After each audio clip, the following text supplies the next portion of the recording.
Hello friends मोर channel स्वागत जनाइছো মই আজি 32 চেষ্টৰ বাবে বেক নেক ডিজাইন অতি সহজ আৰু অতি কম সময়ৰ ভিতৰতে কৰি দেখাম খুব ধুনীয়া ডিজাইন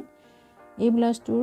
32 চেষ্টৰ বাবে হয় আৰু ইয়াৰ শোল্ডাৰ লৈছো 5 ইঞ্চ আৰ্ম হোল লৈছো 5.25 ইঞ্চ ব্লাউজটোৰ লেন্থ লৈছো 14 ইঞ্চ এটো 13 ইঞ্চৰ ৰেডি হ'ব তো মেইন কাপোৰটোৰ ওপৰত লাইনিংটো এনেকৈ দি লম প্ৰথমতে ভালদৰে পিন লগাই চাৰিওফালে লম লোৱাৰ পিছত নেকটোৰ একেবাৰে কাষত এনেকৈ সিলাই এটা কৰি লম এতিয়া মই সিলাইটো কৰি ললো এতিয়া মাজত থকা কাপোৰখিনি কাটি উলিয়াই দিম এই ব্লাউজটোৰ কাটিং বোৰ্ডটো মোৰ চেনেলত আছে মোৰ চেনেলত এবাৰ ভিজিট কৰি চাই ল'ব আৰু এই নেকটো যদি বেছি ডিপ লাগে তেনেহলে ইয়াতকৈ অলপ বেছি ডিপ কৰি ল'ব পাৰে ইয়াত সৰু সৰু কাট লগাম কাট লগাওঁতে যাতে সিলাইটো কটা নাযায় সেইটো কৰি লক্ষ্য ৰাখিব এতিয়া এনেকৈ হাতেৰে প্ৰেছ কৰি দিম এনেকৈ গোটেই ৰাউণ্ডটো তাৰপিছত ইয়াৰ কাষত এটা সিলাই কৰি লম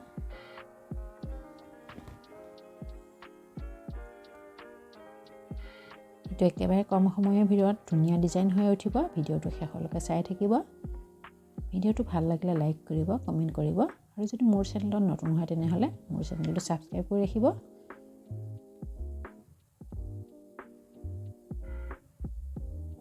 এইটো একেবাৰে সহজ নেক ডিজাইন হয় তাৰপিছত এতিয়া লাইনিঙৰ কাপোৰটো এনেকৈ পিছফালে দি দিম দি এতিয়া ইয়াৰ কাষত এটা সিলাই কৰি লম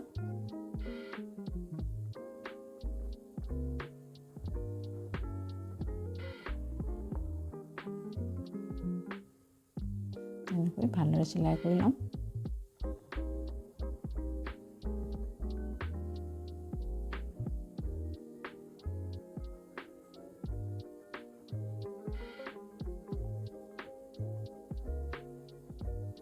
গোটেই নেক ৰাউণ্ডটো সিলাই কৰি ললো এতিয়া সাইডটো লাইনিঙৰ লগত এটাচ কৰি লম সিলাই কৰি সবফালে সিলাই কৰি লম এনেকৈ তাৰপিছত মই সিলাই কৰি ললো আৰু এক্সট্ৰা কাপোৰখিনিও কাটি উলিয়াই দিলো এতিয়া ডাৰ্ট লগাম ডাৰ্টৰ লেন্থ লৈছো 4 ইঞ্চ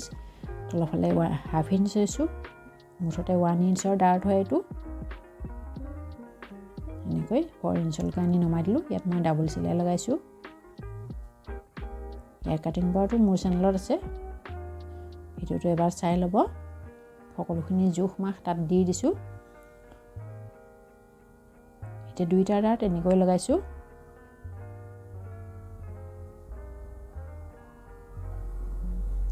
ডাৰ্ট দুইটা লগালো এতিয়া কমৰ পট্টি লগাইছো এটো 1.5 ইঞ্চ বহল কাপোৰ হয় সিধা পট্টি হয় লাইনিঙৰ এতিয়া প্ৰথমতে সিধা সাইডৰ লৈ সিলাই এটা কৰি লম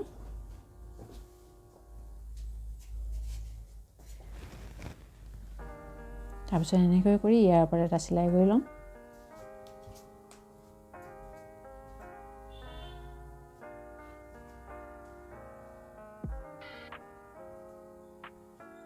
এতিয়া ওলোটা সাইডত এনেকৈ ডাবল ফল্ড কৰি সিলাই কৰি লম এনেকৈ কমৰ পট্টি সদায় এক্সট্ৰা কাপোৰ লগাই কৰিব লাগে একেটা কাপোৰতে লগাব নালাগে ডাবল ফল্ড কৰি মানে একেটা কাপোৰতে লগাই দিয়ে তেনেহলে তেনেকৈ কৰিলে ফিটিং ভাল নহয় এটো বেক পাৰ্টটো ৰেডি হৈছে এতিয়া ডিজাইনিং কৰিব বাকি আছে ডিজাইনিং কৰিবৰ বাবে এটো মই সিধা পট্টি লৈছো এটোৰ পট্টিটোৰ বহলটো 2.2 লৈ হয় প্ৰথমতে দুইটা মূৰত এনেকৈ সিলাই কৰি ল'ব পাৰে নহলে পিকো কৰি ল'ব পাৰে মই পিকো কৰি লম আৰু এই পট্টিটোৰ লেন্থ নেকটো যিমান নেকৰ ৰাউণ্ডটো যিমান তাৰ দুগুণ লৈছো লৈ মই দুইটা সাইড পিকো কৰি ললো আৰু এটা সিলাই কৰি লম এনেকৈ এইখিনি এটা সিলাই কৰি লৈছো গোটেই পট্টিটোত তাৰপিছত এটা সূতা এনেকৈ টানি দিম টানি দিলে ফিল হৈ যাব এটো পিকো কৰি লোৱাৰ কাৰণে বেছি ধুনীয়া ডিজাইন হৈ যাব তেনেকৈ মই গোটেই এটো ফিল বনাই দিলো এতিয়া গোটেই নেক ৰাউণ্ডটোত সিলাই কৰি দিম সিলাই কৰি দিয়াৰ পিছত নেকৰ ডিজাইনটো ৰেডি হৈ যাব এনেকৈ প্ৰথমতে মই 1 ইঞ্চি মান কুচ দিয়া নাছিলো তাৰপিছত সিলাই কৰি যাওঁতে কুচখিনি এডজাস্ট কৰি গৈছো কটো যাতে কম বেছি নহয় এনেকৈ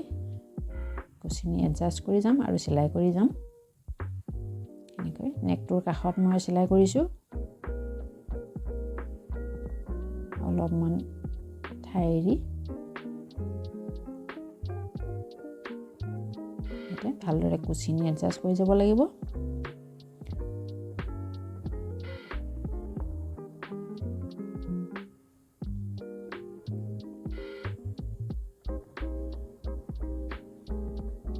এনেকৈ এই ডিজাইনটো সাধাৰণতে ছোৱালী আৰু কম বয়সীয়া মহিলাৰ বাবে বহুত ধুনীয়া ডিজাইন হয়। এইটো সৰস্বতী পূজাৰ স্পেচিয়েল ডিজাইন হয়। ভিডিঅ'টো শেষলৈকে চাই থাকিব আৰু যদি ভিডিঅ'টো ভাল লাগে তেনেহ'লে লাইক কৰিব নাপাহৰিব। এনেকৈ মই গোটেইখিনিতে কুচিনি মিলাই দিছোঁ, ক'তো কম বেছি কৰা নাই, সকলোতে সমান কৰিছোঁ।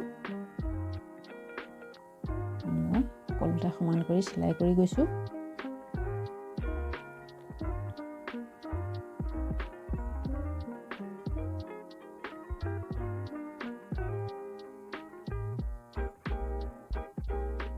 এনেকৈ আৰু ওপৰৰ ফালে এফালে 1 ইঞ্চিমান মই এনেকৈ খালী ৰাখিছোঁ, প্লেন ৰাখিছোঁ। এতিয়া এক্সট্ৰাখিনি কাটি উলিয়াই দিম।